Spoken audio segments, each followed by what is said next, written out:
অবস্থাও থাকবে না।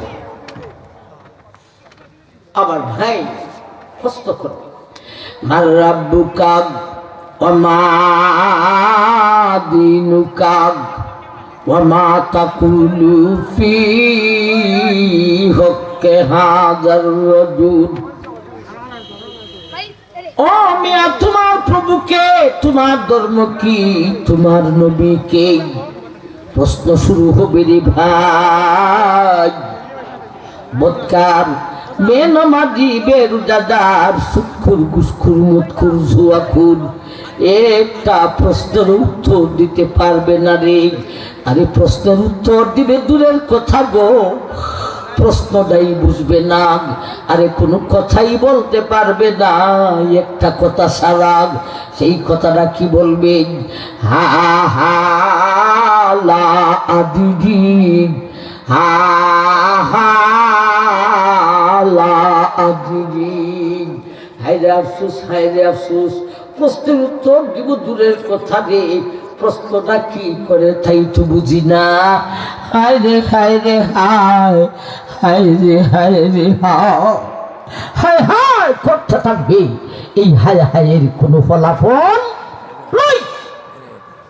আবার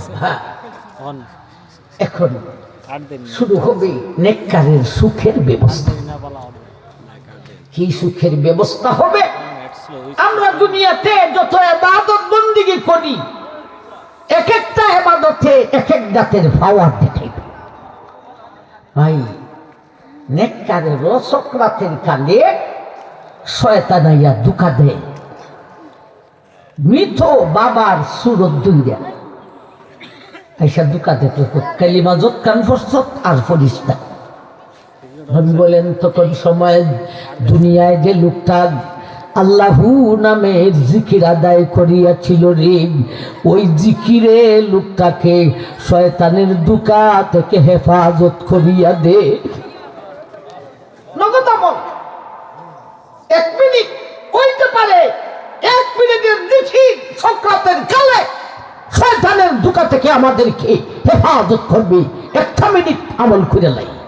লা ইলাহা ইল্লাল্লাহ, লা ইলাহা ইল্লাল্লাহ, লা ইলাহা ইল্লাল্লাহ, লা ইলাহা ইল্লাল্লাহ, লা ইলাহা ইল্লাল্লাহ, লা ইলাহা ইল্লাল্লাহ, লা ইলাহা ইল্লাল্লাহ, লা ইলাহা ইল্লাল্লাহ, মুহাম্মাদুর রাসূলুল্লাহ।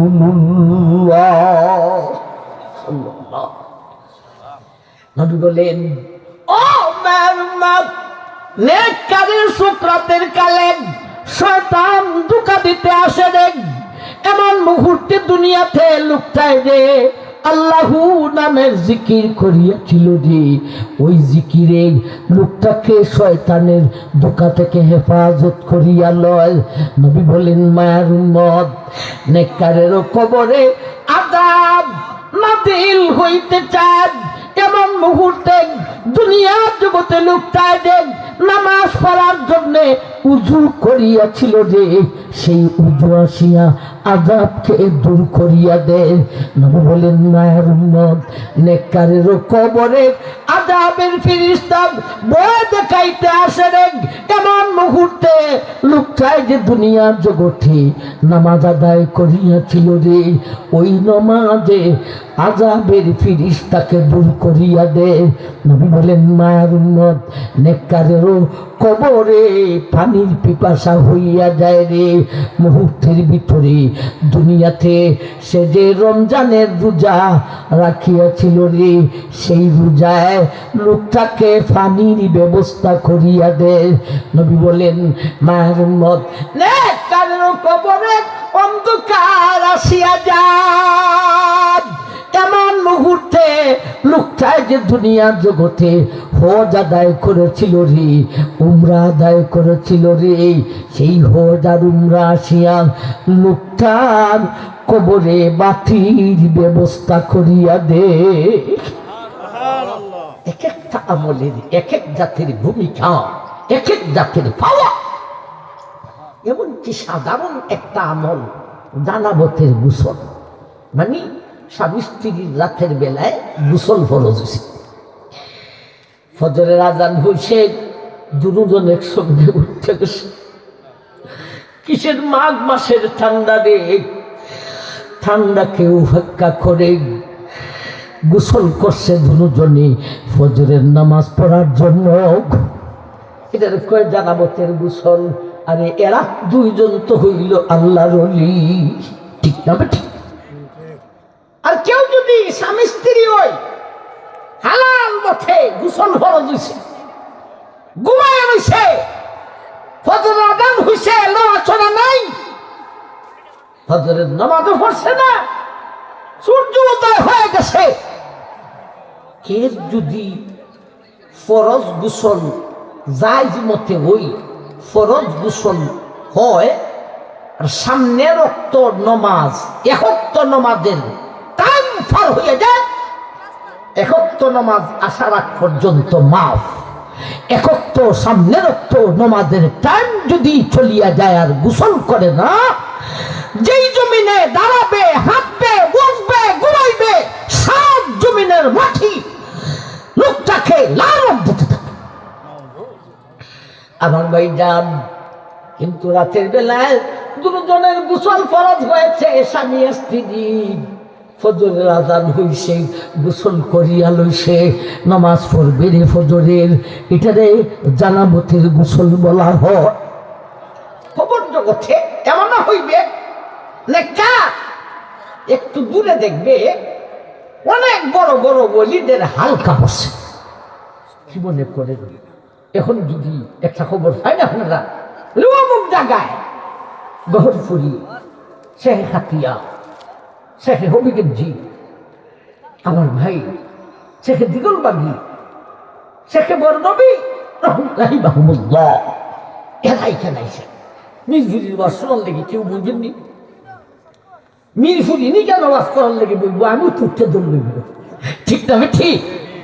আল্লাহর এই কবরের জগতে নেকার এমন ভাবে দেখতেছে রে, একটু দূরে ওলিদের হালকা বসেছে, জানটায় চাইতেছে ওলিদের হালকাতে যাইব, কিন্তু যাইতে পারে না। নবী বলেন এমন মুহূর্তে লোকটায় যে দুনিয়ার জগতে ফজরের নামাজ পড়ার জন্যে জানাবতের গোসল আদায় করিয়াছিল রে, এই গোসলে আসিয়া লোকটাকে ওলিদের হালকাতে লইয়া যা।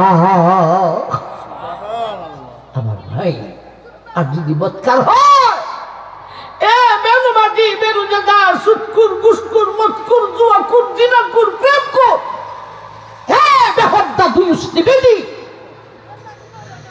আমার ভাই ছাড়, কবরের শাস্তি ৯৯টা সরফ থাকবে, ৯৯টা সাফ। একটা সাফের অবস্থা কেমন?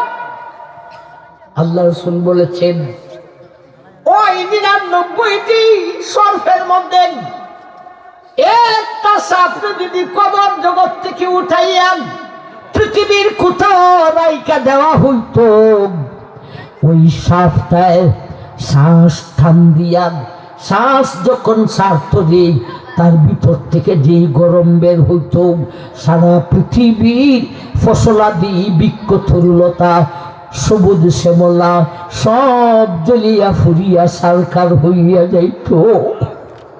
একটা সাফের এই অবস্থা, এটা ৯৯টি সর্প একসাথে কামড় দিবে, ৪০ দিন পর্যন্ত ব্যথা, ৪০ দিনের মাথায় আবার সেই ৯৯টি সাপ একসঙ্গে কামড় দিবে। এমন ভাবে কতদিন কবর জগতে থাকবে, যতদিন। একটা শাস্তির কথা বলবা, কবর জগতে থাকবে কতদিন? ওয়ানুফিখা ফিস-সূর ফাসাইকা মান ফিস-সামাওয়াতি ওয়া মান ফিল-আরদ সুম্মা নুফিখা ফীহি উখরা فإذا هم قيام ينظرون وأشرقت الأرض بنور ربها ووجه الكتاب وجيء بالنبيين والشهداء আমার ইসরাফিল যখন দ্বিতীয়বারে সিংহায় ফু দিব কবর জগৎ থেকে মানুষ উঠিয়া যাইব কোন হালতে উঠবে রে আল্লাহ রেখায়তে বলেন ইখরুজুনা মিনাল আজদাসি সিরাগ কাআন্নাহুম ইলা নুসুবিন ইউফিজুন খাশিআতান আবসারুহুম তারহাকুহুম যিল্লাহ যালিকাল ইয়াউমুল্লাযী কানু ইউআদুন। সমস্ত মানুষ সিংহায় দ্বিতীয়বারে ফুল দিলে কবর জগৎ থেকে উঠবে, সব উলঙ্গ ফুলঙ্গ হইয়া উঠিয়া হাসরের মাঠের দিকে দৌড়াইতে থাকিব। আল্লাহ আমার ভাই আপনার আবদার করনে আরেকটু বানাইছি। আমার ভাই এটা কি নবীগঞ্জের ভিতরে পড়ছে না বলে ও সদ আমার বুঝ দিতে পারছেন না, দিতে পারলে দোয়া তো করতে পারবেন, দোয়া করবেন না। আল্লাহ আমাদেরকে নেককার বানায়া কবর জগতে নিও, আমিন। ওয়া আখিরু দাওয়ানা আনিল হামদুলিল্লাহি রাব্বিল আলামিন।